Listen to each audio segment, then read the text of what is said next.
CPU scheduler and dispatcher. Previous जो हमने lectures था उसमें हमने बेसिक कॉन्सेप्ट और CPU स्केजुलिंग के बारे में स्टडी किया था। इससे पहले कि हम आगे मज़ीद फर्दर इस टॉपिक को स्टडी करें, दो इम्पोर्टेंट टर्म्स हैं जिनको अंडरस्टैंड करना बहुत ज़रूरी है। उसमें CPU स्केजुलर और डिस्पैचर है। तो हम देखते हैं कि CPU स्केजुलर और डिस्पैचर क्या होते हैं और उनके फंक्शन क्या होते हैं और उनकी इम्पोर्टेंस क्या है। Whenever the CPU become idle, the operating system must select one of the process in the ready queue to be executed. The selection process is carried out by short-term scheduler or CPU scheduler.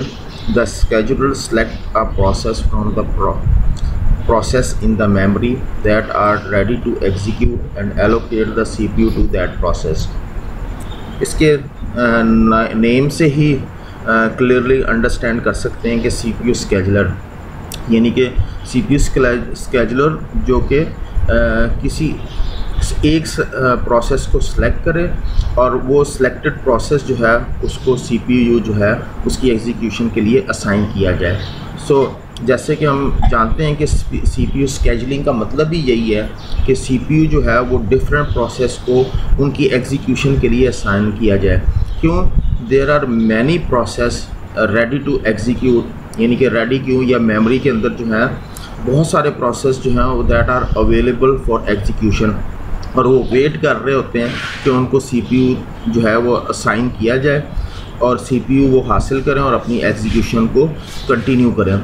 तो in process के दरमियान में जो है इन जो ready queue में available हैं, CPU scheduler जो है is the one who will select one to get the CPU for its execution। तो वो क्या करेगा? वो एक प्रोसेस को सिलेक्ट करेगा, इसमें से process from the process in a memory that are ready to execute and allocate the CPU to that process. यानी कि उसका फंक्शन क्या है CPU स्केजुलर का कि वो प्रोसेस को सिलेक्ट करेगा जो कि रेडी क्यू में अवेलेबल है।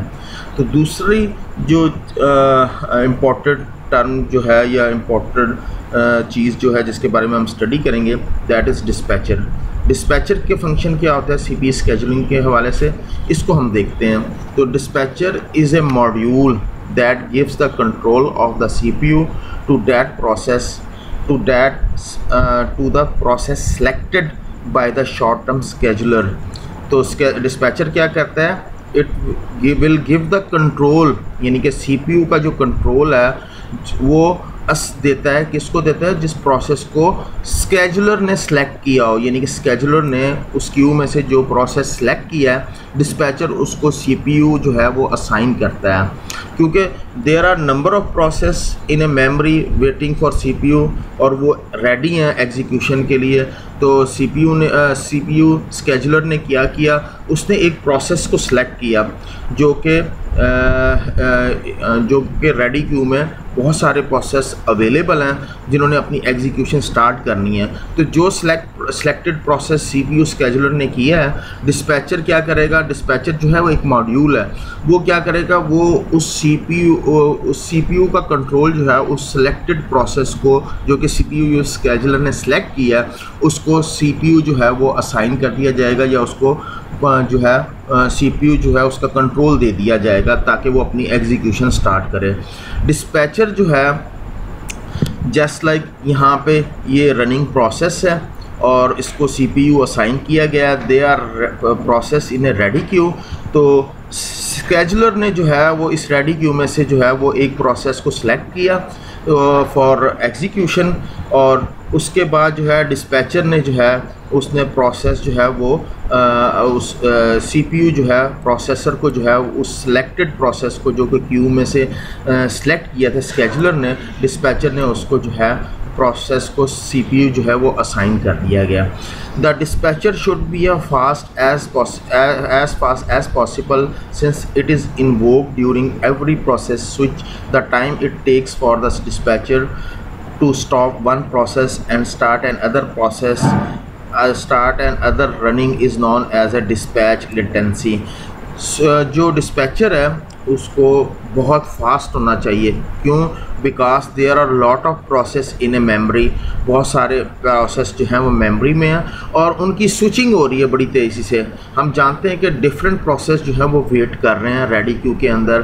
तो एक प्रोसेस को उसने जो एक प्रोसेस जो एग्जीक्यूट हो रहा है और दूसरा जो है वो जो है और एग्जीक्यूटेड प्रोसेस या रनिंग प्रोसेस जो है वो जैसे ही रेडी क्यू में वेटिंग क्यू में जाएगा to perform some IO operation, like यहाँ पे ये हम कहते हैं कि ये वेटिंग क्यू में चला गया।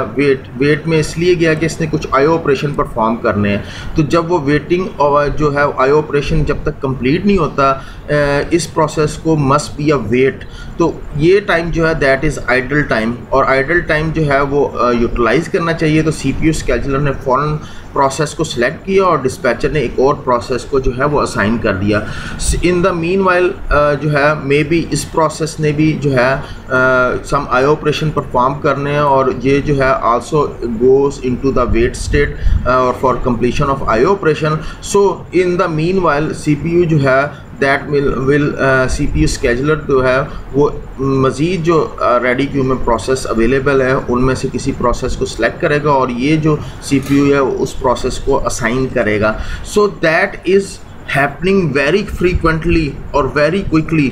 तो ये जो इतनी फ्रीक्वेंटली से ये जो चीज़ जो है टास्क परफॉर्म किया जा रहा है, तो डिस्पैचर को जो है that must be a quick switching between these process, very quick. Dispatcher जो है वो शुड बी अ फास्ट। जो एक और दूसरी टर्म है डिस्पैच लेटेंसी, यानी कि वो टाइम जो डिस्पैचर जो है वो सीपीयू जो डिस्पैचर जो है वो टाइम लेता है एक प्रोसेस को स्टॉप करने में और दूसरे प्रोसेस को स्टार्ट करने में जो टाइम कंज्यूम होता है दैट इज़ डिस्पैच लेटेंसी।